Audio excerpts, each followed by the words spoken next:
No Saber Direito desta semana, a professora Karina Jacques traz um curso sobre direito constitucional com foco no direito indigenista.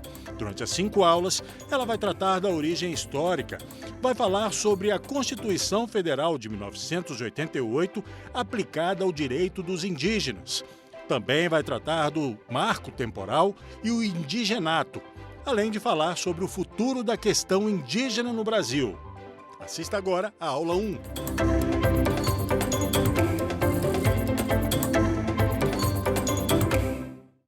Olá, bem-vindo ao programa Saber Direito. Eu sou a professora Karina Jacques, professora de Direito Constitucional, e neste programa nós vamos falar dos direitos dos povos indígenas, tema tão importante e que merece a atenção do nosso meio acadêmico. E a gente vai falar hoje sobre esse tema. Nessa nossa primeira aula, nós vamos falar sobre a origem histórica do direito dos povos indígenas. E quando a gente fala da origem histórica, falar da origem histórica nos exige, primeiro, apontar 2 termos, tá? A gente tem o termo índio, inclusive o termo que é usado na Constituição, o capítulo da Constituição Federal de 88, que fala dos índios, certo? Usa o termo índios, e o tema povos indígenas. Numa outra aula, eu vou até aprofundar esses termos, mas eu quero aqui, de antemão, a gente apresentar esses termos. O termo índio é um termo que remete à origem histórica. A origem histórica é que Colombo foi em busca das Índias e encontrou no seu caminho marítimo o Brasil, né? A América, e na América do Sul a gente tem o Brasil sendo encontrado pelos portugueses. Então, convencionou-se chamar os povos que foram encontrados no continente americano, desde a chegada de Colombo, primeiro nas Américas e depois, certo, os portugueses aqui, convencionou-se chamar de índios, ok? Só que índio remete a um povo único, sem reconhecer a diversidade dos povos indígenas. E com o passar dos séculos, e na atualidade principalmente, a gente tem a expressão índio como uma expressão pejorativa, tá? Prefere-se hoje, a boa doutrina prefere hoje, chamar povos indígenas. Porque quando a gente chama povos indígenas, a gente já reconhece na expressão plural que existem diversas etnias de indígenas, diversas culturas, diversas línguas indígenas. Então, o termo mais atual hoje é povos indígenas. E aí a gente corrige esse equívoco histórico lá da época do encontro, né, do território brasileiro, e a gente usa um termo que reconhece o direito à diferença, tá? Então, eu começo fazendo aqui esse destaque entre índios e povos indígenas para a gente poder começar a trabalhar a origem histórica. É claro que durante as nossas aulas, eu vou usar o termo índio de vez em quando, certo? Até porque a gente vai falar desse desencadeamento até agora, até o século XXI, ok? Então, vamos lá. Quando a gente fala de origem histórica, a gente vai falar de quê? A gente vai falar do descobrimento, e eu coloco isso assim, simbolizando com as mãos entre aspas, do descobrimento do Brasil. O Brasil, ele foi descoberto ou encontrado, certo? Então, discute-se muito isso, e hoje a história ela vem sendo recontada. A história da inauguração do Brasil na história mundial, né, a história do Brasil iniciada, ela está sendo recontada. E eu vou fazer um alerta aqui para você, que o nosso programa é Saber Direito, mas esse nosso Saber Direito de hoje, ele é um saber direito bem interdisciplinar. Porque o tema povos indígenas, ele ainda é muito pouco estudado pelos juristas. No meio acadêmico, a gente tem muito pouco estudo sobre os povos indígenas. Se você for fazer uma pesquisa, e se você quiser ter acesso à bibliografia que eu consultei para trabalhar esse programa, depois eu deixo as minhas redes sociais com você no final do programa, assista até o final que você vai ver. Se você for pesquisar, há muito estudo de antropólogos, historiadores, linguistas, juristas sim, mas a gente depende de um crescimento maior do estudo sobre os povos indígenas, tá bom? Então, a gente diz o seguinte, que o Brasil, segundo os historiadores da atualidade, ele foi encontrado pelos portugueses que chegaram aqui. Chegando aqui, o português que chegou aqui, ele tinha a impressão, certo? Ele tinha uma ideia de que o velho mundo, a Europa, era o centro do mundo. E chegando aqui, eles encontraram uma realidade onde tinha povos, onde tinha humanos, onde tinha uma humanidade vivendo nas nossas terras, ok? E a primeira questão que os portugueses encontraram aqui é como esses seres, como essa população toda morava aqui, certo? Então, a gente tem estudos, e eu não vou me aprofundar sobre isso nessa nossa aula, mas existem várias hipóteses de como as Américas foram encontradas, foram povoadas. Como essa América foi povoada? Como será que houve uma migração, certo, de europeus, certo, para cá? Será que em algum momento das eras glaciais a gente teve geleiras que realmente os homens puderam passar? Ou se houve, depois da era glacial, um descongelamento e eles fizeram uma migração marítima? Há várias perguntas que até hoje a ciência e a história não têm uma resposta concreta. E imagine essa dúvida na cabeça dos portugueses naquela época, certo? E ainda mais que os portugueses naquela época tinham uma influência muito forte da Igreja Católica. E aí, gente, pensava o português que, por exemplo, na explicação do direito canônico, vamos usar o direito canônico, de que descendentes, vou usar aqui uma expressão do direito canônico, você já leu sobre, certo? A Igreja Católica fala sobre Noé e os 3 filhos de Noé, e que eram herdeiros, né? Os habitantes da terra eram os herdeiros, os filhos de um dos 3 filhos de Noé. Olha só a viagem, não é? Que o português fazia para tentar encontrar uma explicação para os índios povoarem o Brasil. Eram descendentes das tribos de Israel, certo? Vieram para cá migrando ou o povoamento no Brasil já existia, no território brasileiro. Então, várias dúvidas existiram na época para os portugueses e até hoje a ciência tem algumas hipóteses, e a hipótese mais coerente é de uma migração, certo? Vindo da Ásia para as Américas, iniciando na América do Norte e descendo para a América do Sul, é a hipótese mais aceita, certo? Apesar de existirem registros arqueológicos na América do Sul mais antigos do que da América do Norte, o que coloca em xeque essa migração sentido norte-sul, tá? Só para a gente deixar essa informação aqui para você. Mas, voltando para a chegada do português aqui. O português chegou aqui e a primeira questão foi reconhecer que aqueles povos que aqui viviam, que tinham uma cultura, que tinham hábitos, que tinham a fisionomia, a tez, certo? Diferente da do português, se eles eram realmente homens. Olha o primeiro questionamento que o português tinha. Será que esses que encontramos aqui, nesse novo território, têm humanidade? E olhando pela visão religiosa do português, tem alma? Será? Ou se é apenas um selvagem, um silvícola? Eu vou usar esse termo. Na aula 2 a gente vai falar desse termo silvícola, tá? Quem são esses que estão aqui? Que língua eles falam? Que cultura eles têm? O quão exóticos são os animais, certo? A fauna deles, a flora deles, certo? Então, o português se deparou com todas essas novidades.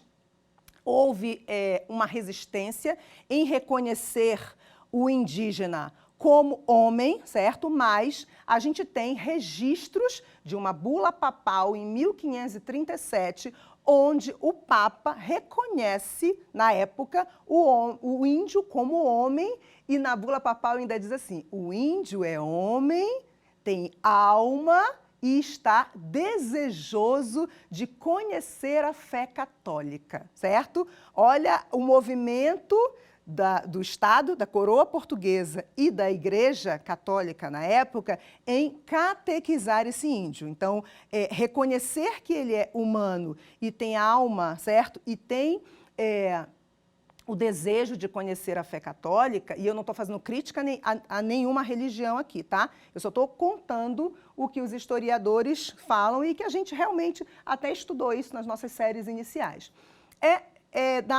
Esse reconhecimento desse desejo do índio em reconhecer a fé católica é uma licença, é um aval para que o português chegue aqui, colonize, certo? E apresente essa fé católica, ok?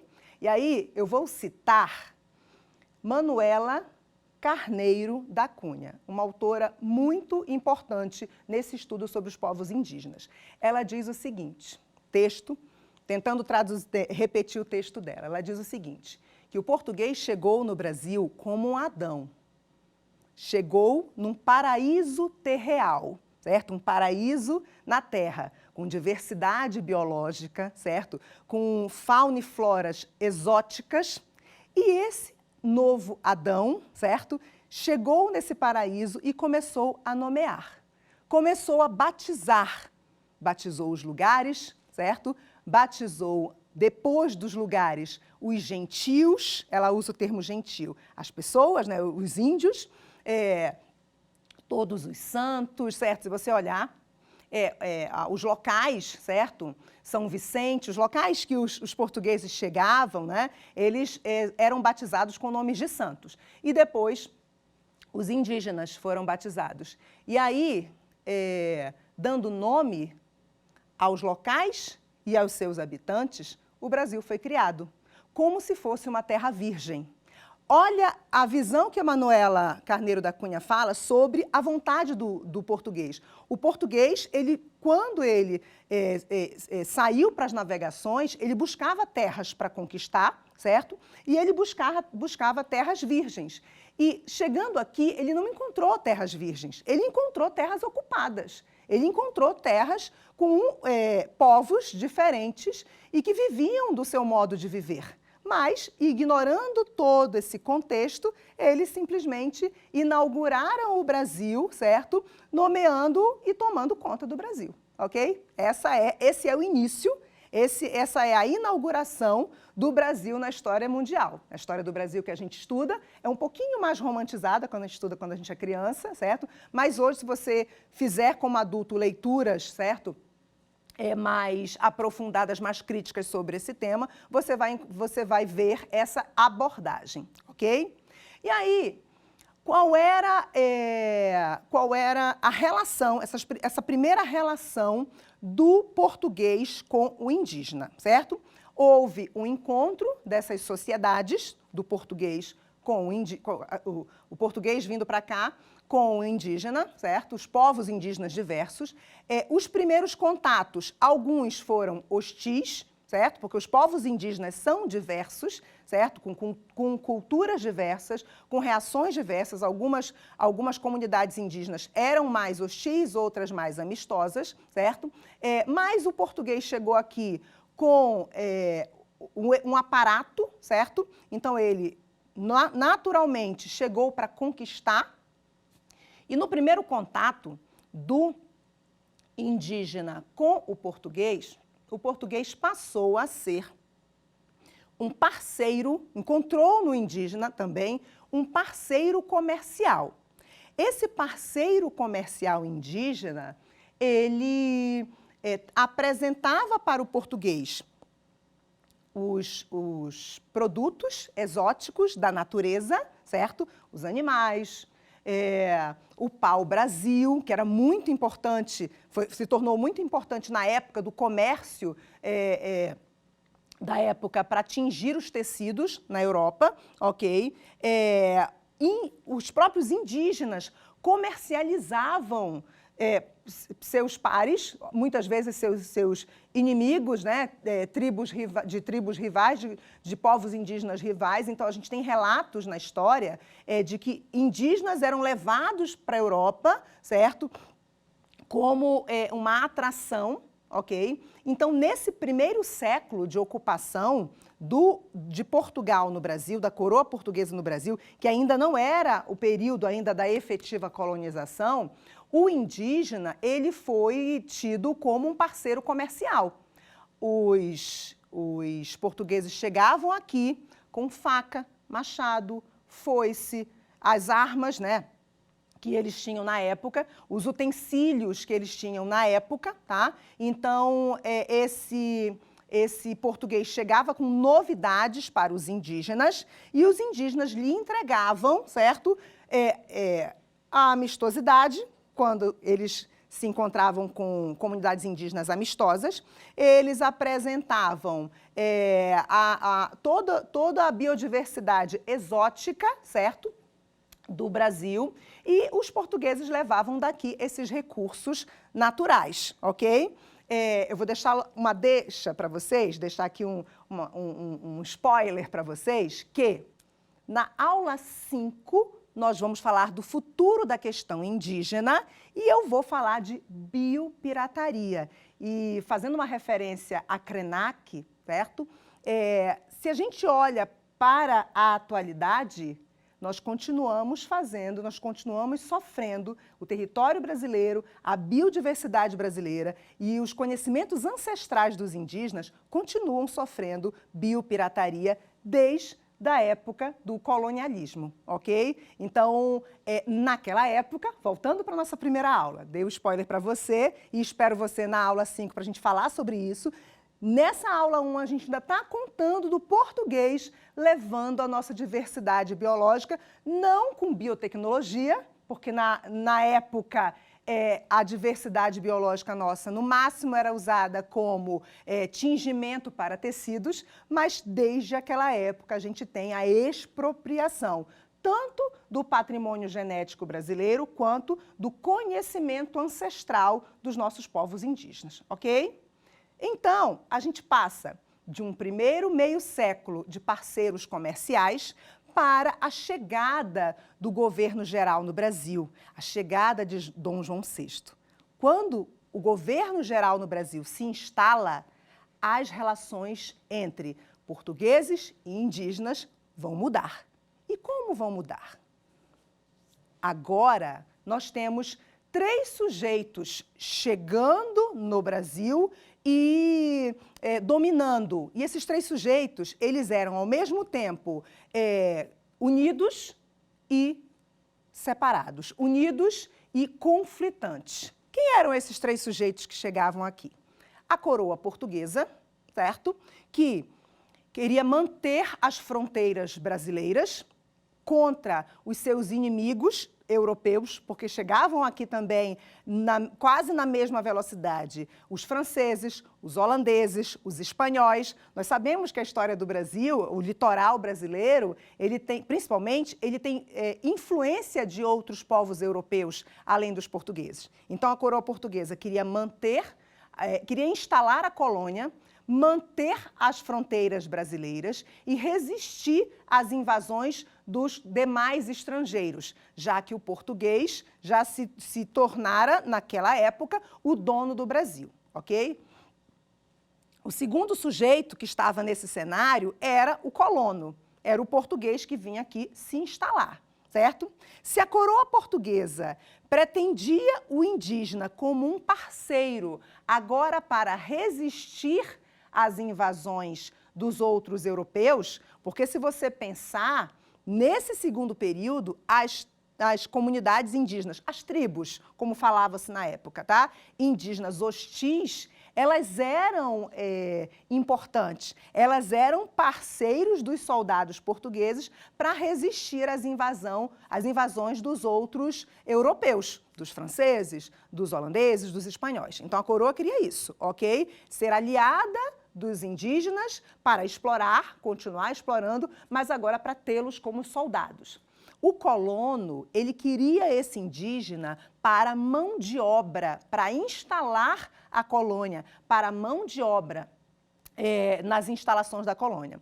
E os jesuítas, e abre-se parêntese que esse terceiro sujeito aqui não é a Igreja Católica em si, é uma ordem religiosa específica que são os jesuítas. E o diferencial dos jesuítas que conflitavam com a coroa portuguesa é que os jesuítas eles eram ligados diretamente a Roma, então eles não tinham muita subordinação ao rei português, certo? E eles tinham independência financeira. Então, eles não tinham nem subordinação à autoridade estatal portuguesa e nem a uma autoridade financeira. Então, esses três sujeitos, eles conflitavam por quê? O primeiro, coroa portuguesa, queria um parceiro para proteger as fronteiras, o colono queria uma mão de obra, já visando a escravidão, e os jesuítas queriam catequizar, colonizar e manter esses indígenas sob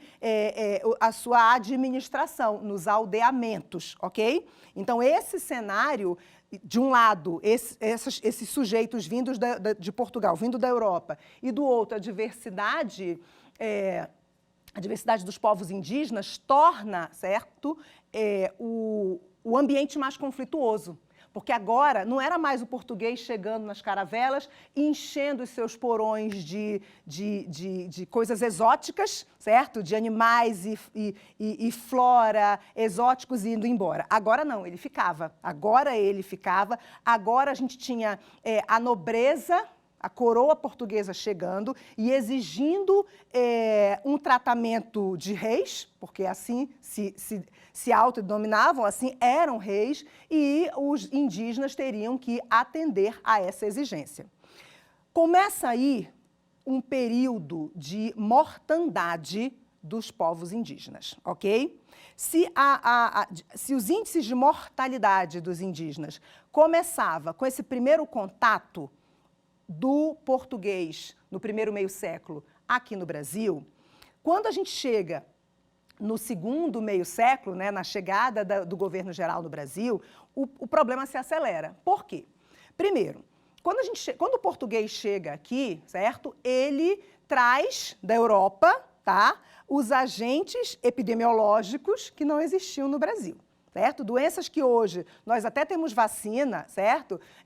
Sarampo, e aí eu vou citar aqui todas as que já têm vacina e as que não têm, né? Sarampo, malária, tifo, peste bubônica, todas essas doenças, elas não eram naturais das Américas, ok? Eu ia falar Amazônia, não eram naturais das Américas, da América do Sul ou da Amazônia, que foi também um local explorado no Brasil. Não eram naturais daqui, elas vieram com os europeus, elas vieram com os portugueses. Então, essa barreira epidemiológica, ela foi um fator preponderante para o aumento da mortandade, da mortalidade indígena e o início da nossa dizimação, ok? Dos povos indígenas. Então, a gente tem relatos, inclusive, de historiadores que demonstram que o português, quando chegava na África, as doenças que existiam na África faziam com que os europeus morressem. Borá, um historiador, ele diz que europeus morriam na África como moscas. Ele usa essa expressão.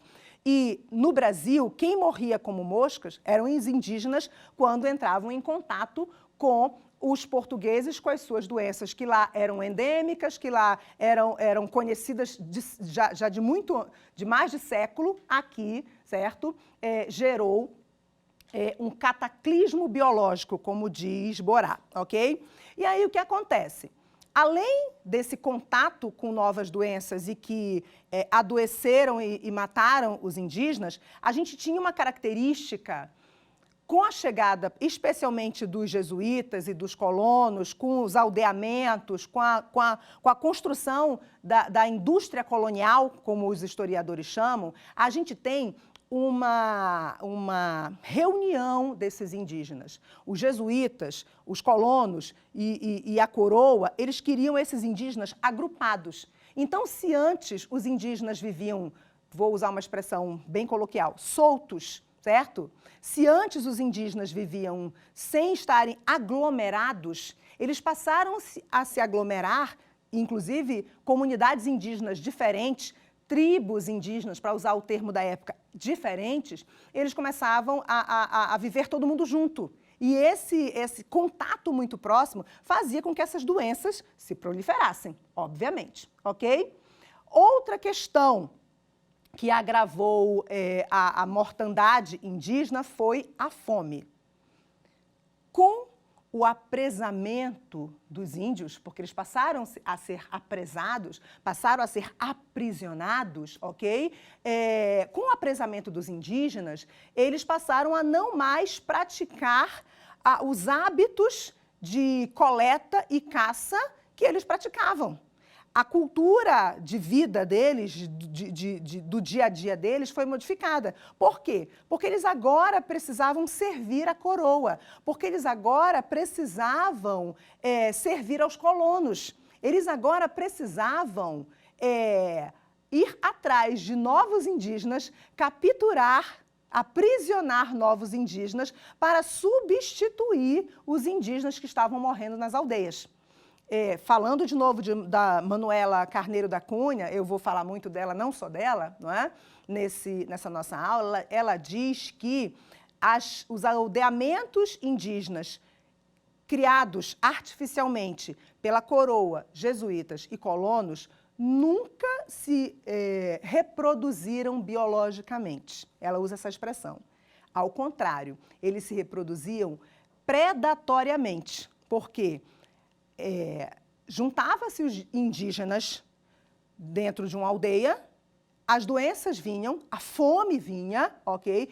Muitos morriam, e aí os que sobreviviam eram mandados para capturar novos indígenas. Então, houve um crescimento dessas aldeias? Sim, houve um crescimento predatório e não natural, não era a vivência natural deles, certo? Então, não cresceu biologicamente pela normal composição das sociedades, das famílias ao modo deles, ao modo original deles, certo? Mas cresceram através da forma predatória de captura, certo? E escravização do indígena, ok? E aí, por conta desse aldeamento ter que crescer e com doenças e fome, a gente tem a contribuição para a dizimação dos povos indígenas. Alguns historiadores dizem que a gente tinha no território brasileiro, em todo o território brasileiro, milhões de indígenas, que se reduziram a uma população em média de 800 mil indígenas nos dias de hoje, certo? Então, a gente não tem esses dados muito concretos, óbvio, porque a história foi contada pelo olhar do europeu, pelo olhar do invasor, pelo olhar de quem conquistou, certo? Mas os relatos históricos, os relatos arqueológicos, os estudos linguísticos sobre as diferentes línguas indígenas que se reuniram, né, que se condensaram, elas contam essa história de milhões de povos indígenas com diversas etnias para hoje uma estatística de 800 mil indígenas, ok? E aí a gente tem pontos a esclarecer nessa questão histórica do indígena. Que pontos são esses, Karina? Um engano que o português cometeu, um engano muito grave, foi pensar o indígena como uma sociedade, como sociedades primitivas. Olhar o indígena na época pelo português e pensar um primitivismo foi o primeiro engano. Mas qual era a ideia? A Europa, ela vivia o movimento evolucionista, certo? Então, eles se sentiam o centro do mundo, se olhavam como o centro do mundo e tinham a noção de sociedade com o Estado sendo uma sociedade evoluída. Então, a visão de evolucionismo ligada à existência de Estado e outros aspectos, né, de etnocentrismo do próprio povo europeu, especialmente o português, foi chegar aqui, olhar sociedades que não eram capitalistas, porque o português já vinha, já era a atividade mercantil, já era ali um germe do capitalismo. Então, chegou aqui e encontrou sociedades com uma diversidade biológica que não tinha uma intenção de comércio, não tinha uma intenção mercantil, não tinha uma cultura, certo, de mercantilização dos seus bens, ok? Não tinham a figura do Estado, porque os povos indígenas, eles não tinham, eram várias sociedades indígenas, algumas conhecidas e que se relacionavam, outras desconhecidas, porque o território brasileiro, falando aqui só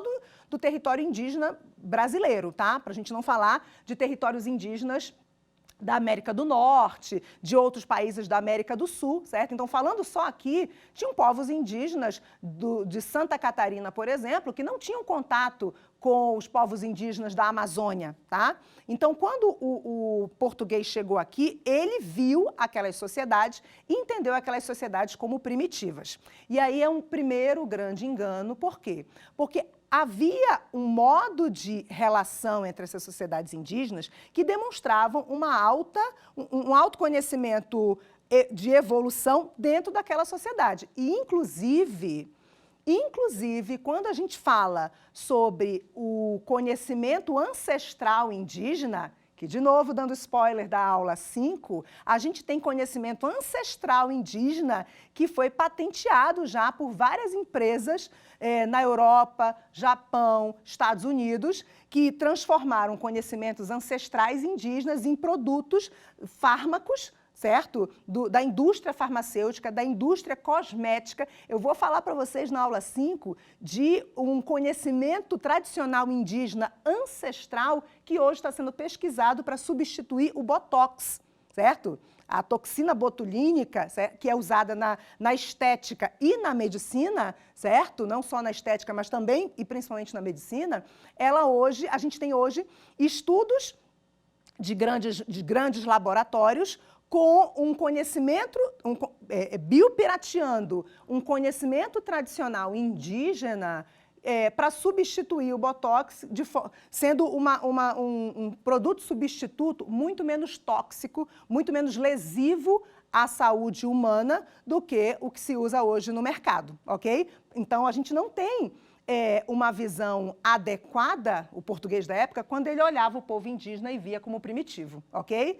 Mas essa visão de primitivismo faz com que a postura do Estado europeu, dos Estados europeus, especialmente o Portugal, fosse uma postura de dominação, ok? Um outro equívoco que a gente aponta quando a gente fala dos povos indígenas, esse encontro do português com o povo indígena, é a ideia de isolamento, ok? O português chega no Brasil pelo litoral, ele ocupa alguns pontos do litoral brasileiro, certo? Ele chega pela Bahia, ele chega sobe ao norte do Nordeste, desce para o Sudeste, ele ocupa aquele litoral, ele entra pelos sertões, ele entra pelo interior do território brasileiro e ele tem uma ideia de isolamento, certo? Tribos isoladas, comunidades isoladas. Mas ele se engana em não perceber que o comércio praticado logo no primeiro meio século e os agentes patogênicos chegaram a comunidades indígenas muito distantes e chegaram muito antes que o português colocasse os pés ali. Então, a noção de isolamento é uma noção equivocada.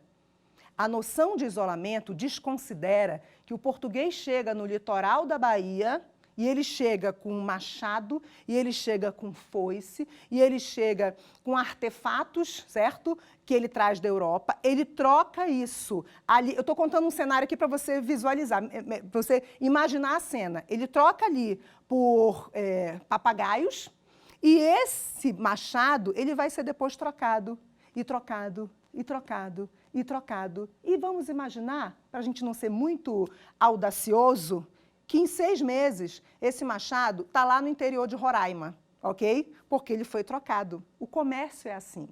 Se a gente estuda o comércio, se a gente estuda a história do escambo, na humanidade, ela gera esse contato. Então, a comunidade isolada lá de Roraima, ela não teve contato físico com o português que chegou no litoral da Bahia, mas indiretamente ela teve contato com aqueles artefatos.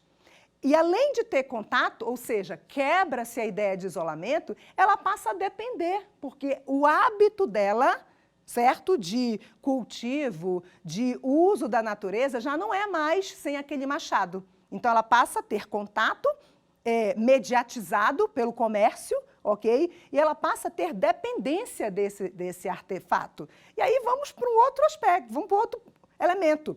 Os agentes patogênicos, esses são mais rápidos ainda do que o comércio. Um português que chega e traz uma doença, e traz um sarampo ali para o território, vamos colocar Bahia, que foi um dos pontos principais, o ponto principal de chegada do português. Se o português chega ali, doente, com agente patogênico, esse agente patogênico pode chegar muito antes de 6 meses, certo? Nos rincões do Brasil. Então, pensar em isolamento do português, em isolamento do povo indígena, esse pensamento português sobre o isolamento do povo indígena é um pensamento também equivocado, ok? E não considera a complexidade das relações sociais entre português e indígena, ok? E aí a gente vai para um outro aspecto a ser analisado. Qual é o outro aspecto, Karina? O fracionamento étnico. E aí eu vou falar desse fracionamento étnico para você, olhando com o olhar da atualidade. As comunidades indígenas que existem hoje, elas, mas nem de perto, são repetição, são apenas descendentes das comunidades indígenas que existiram lá nos primórdios, quando o português chegou aqui, ok? Esse movimento todo de chegada dos portugueses, de ocupação, de comércio, de colonização, de escravização, ele fez com que muitas comunidades indígenas se dispersassem, certo? Se retribalizassem, é um termo que os historiadores usam, retribalizar. Comunidades indígenas que eram culturalmente próximas, certo? Em costumes, certo? Às vezes, com aspectos étnicos diferentes, mas culturalmente próximas e, às vezes, linguisticamente diferentes, elas, às vezes, precisavam se reunir na fuga, quando elas saíam da sua região de origem, que estava sendo ocupada por portugueses, para outras regiões. Então, o tecido da sociedade indígena da época, certo? Ele passou por várias mudanças. E essa trama social, ela resultou no que a gente olha hoje. E, Karina, como você afirma isso? Historiadores e linguistas têm estudos, inclusive de misturas de línguas, certo? Nativas de índios, com hoje línguas de comunidades que na origem não existiam e que hoje fazem parte de um povo indígena só, ok? Então, essa fragmentação étnica mostra que a relação do indígena, ela não se deu só meio ambiente, natureza e indígena. Ela se deu principalmente com sociedades que chegaram aqui, com as sociedades indígenas entre si, certo? E delas com o português e tudo isso com o meio ambiente, ok? E aí a gente tem um outro ponto para se analisar, que é a política indigenista. Como foi a política indigenista brasileira desde 1500, 1490, 1492, 1500, até os dias atuais. É sobre isso que a gente vai falar. A política indigenista brasileira, ela passa por uma evolução. Algo que vai do indígena como parceiro comercial e como aliado na resistência das invasões dos outros europeus, como eu contei agora há pouco para você, e chega no final dos anos 80 como uma ameaça às fronteiras brasileiras, quando o militarismo tomou conta da questão indígena. Olha o movimento que a política indigenista faz no Brasil. Então, a gente vai retomar, para a gente falar dessa política indigenista, aquela chegada do português. Na chegada do português aqui no Brasil, a gente tem a política indigenista, a política que o Estado português tinha com o indígena, era uma política de parceria comercial, era uma política de catequização, e aí quando a gente fala de catequização, a gente fala dos jesuítas, ok? Era uma política de assimilacionista.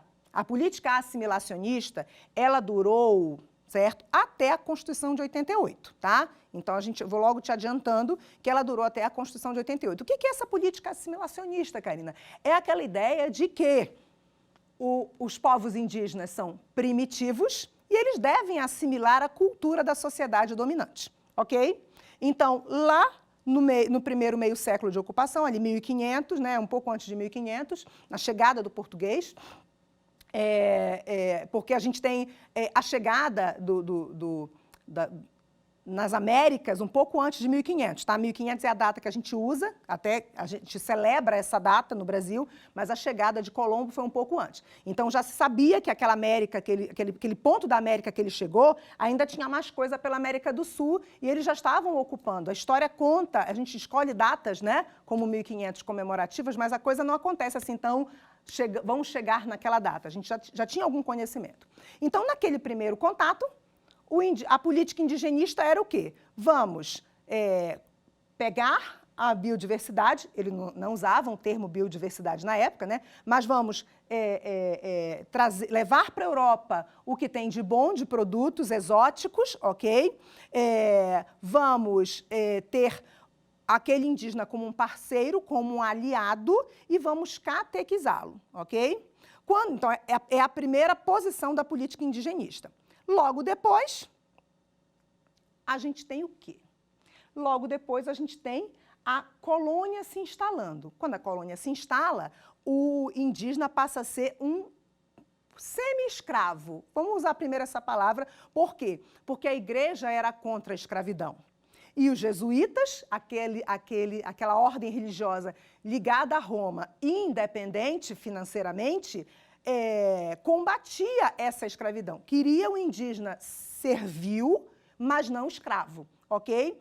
E a gente tem um embate entre coroa portuguesa e jesuítas por bastante tempo, até que em 1759 o Marquês de Pombal expulsa os jesuítas do Brasil.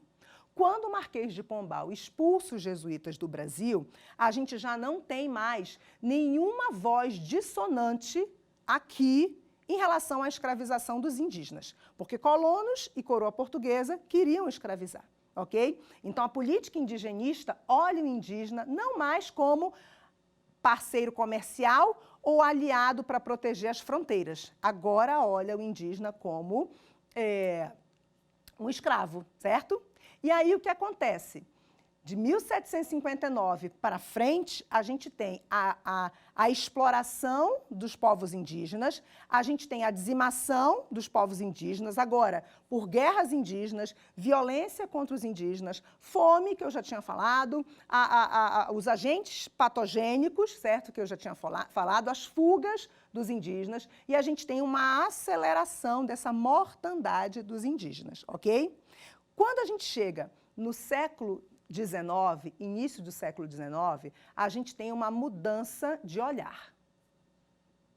O português e outros europeus não querem mais só o indígena como escravos e o que tem na natureza. Eles querem as terras, ok? E aí a gente passa a ter a exploração das terras indígenas e a efetiva expulsão dos indígenas nesse período. E autores já falam em alguns documentos portugueses citando textos que se referem ao indigenato, certo? Que foi uma teoria discutida agora, certo, pelo Supremo, quando julgou o recurso extraordinário, certo? Que a gente fala sobre a queda, né?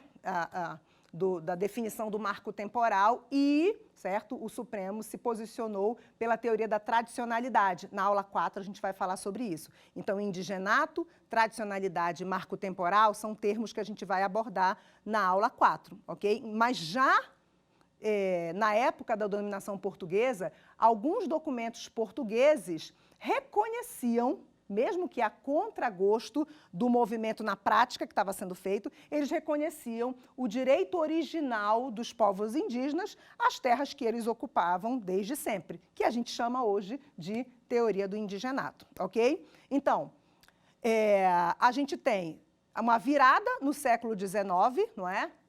Uma virada para explorar não só o indígena, mas também o solo do indígena, e essa ocupação expulsa cada vez mais os povos indígenas das suas terras originais, ok? E quando ele se movimenta para outras regiões, eles se retribalizam, eles morrem, eles, às vezes, para sobreviver, se submetem a uma escravidão, e prestem bem atenção no que eu vou falar para a gente não ter um ruído de comunicação. Quando a gente diz, quando os autores, quando a gente lê nos livros que eles se submetem à escravidão, não é que eles acham melhor serem escravos, mas a situação de fome, de fuga, da sua sociedade toda dizimada, certo? A única opção de resistência e de sobrevivência para se manter naquela terra, que é ancestral deles, é justamente ele se submeter àquela dominação, entendeu?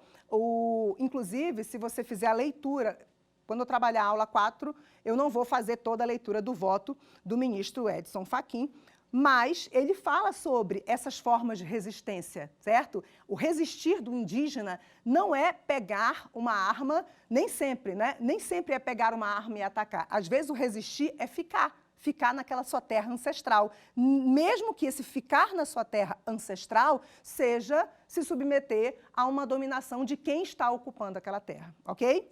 Então, a gente tem, nessa virada do século XIX, o olhar de exploração para a terra, para se ocupar a terra, para explorar a terra, e, para o final desse século XIX, os recursos naturais do subsolo. Então, você tem uma gradação de exploração do índio, olha só, mercadológica, depois servil, primeiro o índio passa a ser um parceiro comercial, depois ele passa a ser uma mão de obra servil, ok?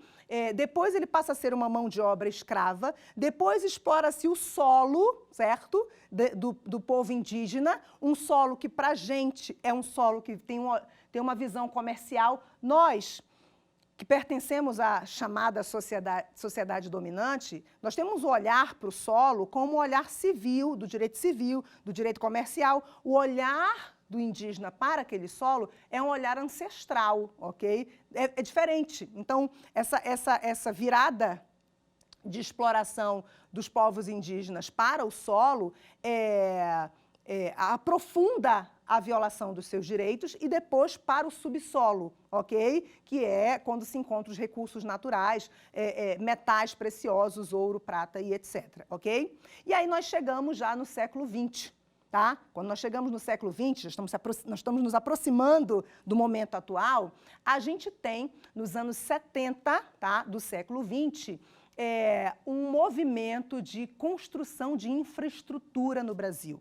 Hidroelétricas, certo? Rodovias transamazônica, hidrelétrica de Tucuruí, Baubina. A gente tem um movimento de progresso, de hegemonia do progresso no Brasil, certo? E era um período também de militarização, era um período, certo, do regime militar. Então, você tem um período de obras no Brasil, certo? Obras que invadiam áreas ainda ocupadas pelos indígenas, e os indígenas passaram a ser um empecilho para essas obras, porque a hidrelétrica vai inundar uma área gigante de terras indígenas. Para onde vão esses indígenas que ainda existem nessas terras? Isso foi um problema, certo?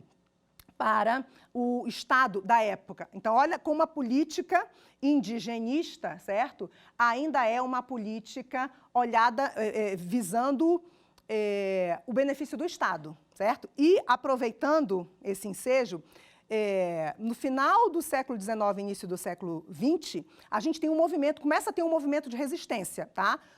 De proteção aos indígenas. ONGs começam, ainda nem se falava em ONGs, mas movimentos sociais resistiam a essa posição predatória do Estado. E em 1910 foi criado o Sistema de Proteção do Índio, o SPI. Esse Sistema de Proteção do Índio, ele foi extinto, certo? Essa instituição pública foi extinta em 1966, com denúncias de corrupção, enfim, uso dessa máquina administrativa para fins não indígenas, certo? E em 1967, a gente tem a criação da FUNAI, certo? E aí a FUNAI passa a ter a proposta de proteger os povos indígenas. Mas naquele período a gente ainda tinha o Estado usando a FUNAI para benefício dos interesses do Estado, que ainda eram, na época, interesses assimilacionistas, de olhar o indígena e dizer que ele precisa assimilar a nossa cultura para poder, então, todo mundo ser igual, desrespeitando a diferença do indígena, ok? Aí a gente tem, voltando para as obras, né? A gente tem um movimento, certo, de obras de infraestrutura, onde os indígenas passam a ser empecilho para essas obras, e influenciado pela visão militar, porque nessa época, anos 70, final dos anos 70 especificamente, a visão militar era uma visão de segurança nacional, ok? E aí o indígena, que, como eu falei agora há pouco para você, no início da ocupação do território brasileiro, ele era um aliado para proteger as fronteiras. Nos anos 70, os militares, o Estado militarizado, começou a ver o indígena como uma ameaça à segurança nacional, ok? Nesse período, a gente tem a virada para os anos 80, e o movimento de proteção dos indígenas com as ONGs, ele se intensifica, a gente tem a redemocratização e todo esse movimento de resistência, certo? Em prol à causa indígena, influencia a nossa Constituição, que a gente vai ver a Constituição falando sobre os povos indígenas na aula 3, ok? A gente encerra agora essa aula 1, a gente vai para o nosso quiz e eu espero você na próxima aula.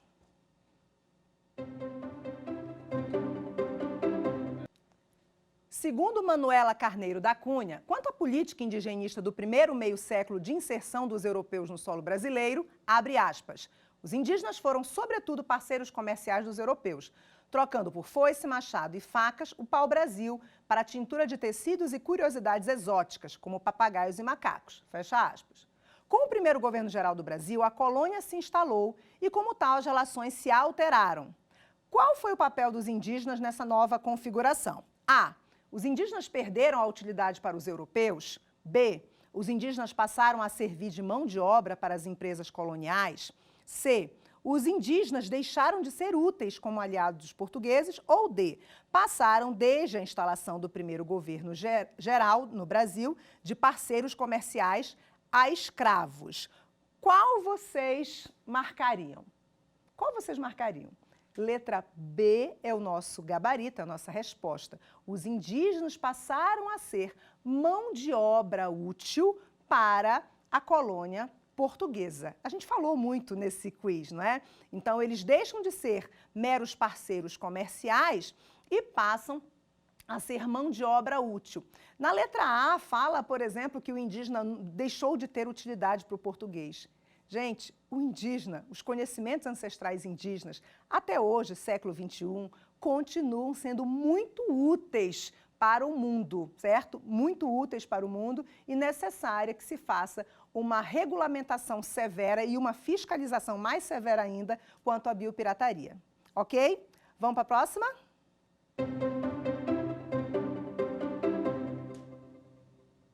Qual a congregação religiosa que, Nos séculos 17 e 18, foi importante aliada da coroa portuguesa na ocupação dos espaços indígenas e que, posteriormente, em 1759, foi expulsa pelo Marquês de Pombal. Letra A, capuchinhos. Letra B, franciscanos. Letra C, jesuítas. Letra D, beneditinos.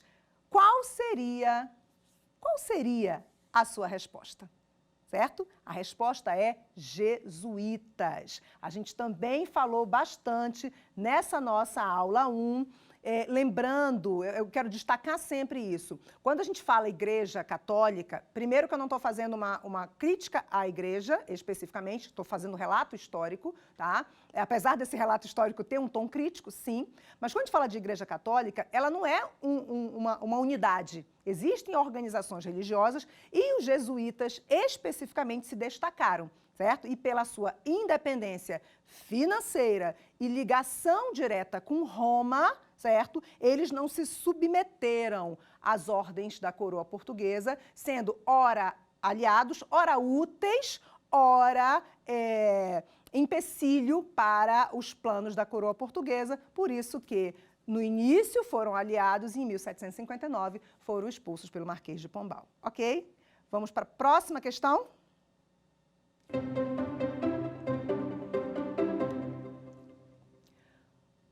Quando foi criada a Fundação Nacional do Índio? A, 1910, B, 1988, C, 1967 ou D, 1966. A resposta é 1967. Essa pergunta ela é meio pegadinha, né? Mas vamos lá. 1910 foi o ano em que foi criado o Serviço de Proteção ao Índio, tá? Que foi a primeira instituição do Estado de proteção ao índio, mas que não protegeu muito, porque o Estado brasileiro, na época, ainda tinha essa visão assimilacionista, a visão de que proteger o índio era fazer com que ele assimilasse a nossa cultura, ok? 1988 é o marco histórico da Constituição Federal, que a gente ainda vai trabalhar, e 1967 é o ano de criação da FUNAI. Agora a gente encerra a nossa aula 1 e o nosso quiz, e eu te espero na nossa próxima aula. Quer dar alguma sugestão de tema para os cursos do Saber Direito? Então mande um e-mail para a gente, saberdireito@stf.jus.br. Você também pode estudar pela internet. Acesse o nosso site radioetvjustiça.jus.br ou pode rever as aulas no canal do YouTube, @Rádio e TV Justiça.